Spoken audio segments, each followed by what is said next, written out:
Shalom, salam Oma Sate, Pade Kelamut. Bapak Ibu dan saudara-saudari yang terkasih di dalam Tuhan Yesus Kristus. Renungan pagi hari ini berjudul My Best Friend. Bacaan diambil dari Amsal 17 ayat 17. Seorang sahabat menaruh kasih setiap waktu dan menjadi seorang saudara dalam kesukaran. Sudah menjadi hal yang biasa, bukan hanya di kalangan pemuda dan pemudi saja, bahkan dari anak-anak sampai orang tua pun. Dengan adanya media sosial, membuat kita mudah untuk mengupload foto-foto sahabat baik kita. Bahkan tidak sedikit pula yang menulis caption statusnya dengan ayat-ayat Alkitab tentang persahabatan. Setiap kita pasti memiliki sahabat untuk berbagi cerita, keceriaan, dan kesedihan. Mendengar keluh kesah kita, selalu ada untuk kita dan menguatkan kita ketika dalam keadaan yang lemah. Di dalam Alkitab, kita bisa melihat persahabatan antara Daud dan Yonatan. Persahabatan mereka Tuhan berkati, dan mereka saling mengasihi satu sama lain. Meskipun Saul ayahnya Yonatan hendak membunuh Daud, Yonatan tidak segan membantu Daud, bahkan Yonatan menguatkan Daud. Karena kasihnya, Yonatan bahkan mempercayakan kekuasaan raja kepada Daud yang seharusnya itu merupakan miliknya. Namun, di luar sana ada banyak orang yang tidak seberuntung Daud dan Yonatan. Sebab ada orang yang menganggap bahwa sahabat adalah sosok yang mustahil untuk didapatkan dan sahabat sejati itu tidak mungkin ada. Mengapa hal itu terjadi? Ada beberapa faktor penyebab seseorang kehilangan kepercayaan terhadap sesuatu yang bernama sahabat. Salah satunya adalah dikecewakan dan disakiti. Bahkan ada pula yang berpikiran, merasa hanya dimanfaatkan saja, atau karena tidak ada kecocokan, atau mungkin terlalu menetapkan standar yang tinggi untuk memiliki sahabat. Dan ini menjadi perenungan pribadi kita masing-masing.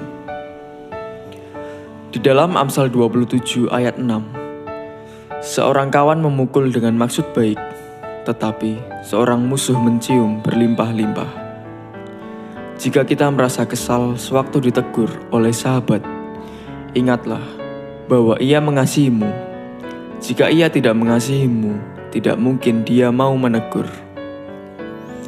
Seorang sahabat tidak akan segan mengulurkan tangannya ketika kita sedang dalam keadaan kesulitan. Dalam persahabatan diperlukan adanya keterbukaan dan kepercayaan.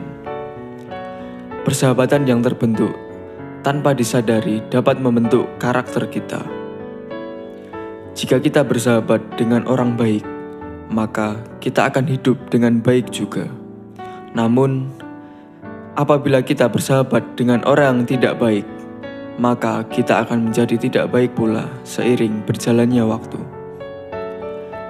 Jika pada saat ini masih ada yang mencari sosok seorang sahabat, berdoalah kepada Tuhan dan percayalah, pasti Tuhan akan memberikan sahabat terbaik buat kita. Jika saat ini kita sudah menemukan sahabat sejati, bersyukurlah kepada Tuhan dan jangan pernah sekali-kali menyakiti hati sahabatmu. Hargailah persahabatanmu itu dan kasihilah sahabatmu. Dan tetaplah milikilah kasih itu sebab persahabatan yang sejati tidak akan lekang oleh waktu. Apakah persahabatan yang sedang kita jalani sudah seperti persahabatan antara Daud dan Yonatan? Silahkan dijawab di hati kita masing-masing dan kita jadikan renungan pada hati kita. Amin. Mari kita berdoa. Tuhan Yesus yang baik, terima kasih atas berkat orang-orang di sekelilingku, termasuk teman dan sahabat. Kami mohon jaga dan pelihara persahabatan ini, supaya semakin seturut dengan kehendak-Mu. Kiranya rasa syukur ini senantiasa terwujud, menjadi berkat dalam sikap dan perbuatanku untuk mereka. Terima kasih Tuhan Yesus, kami berdoa dan mencap syukur. Haleluya. Demikianlah Oma Sate Pade Kelamut. Semangat pagi dan selamat beraktivitas. Tuhan Yesus memberkati.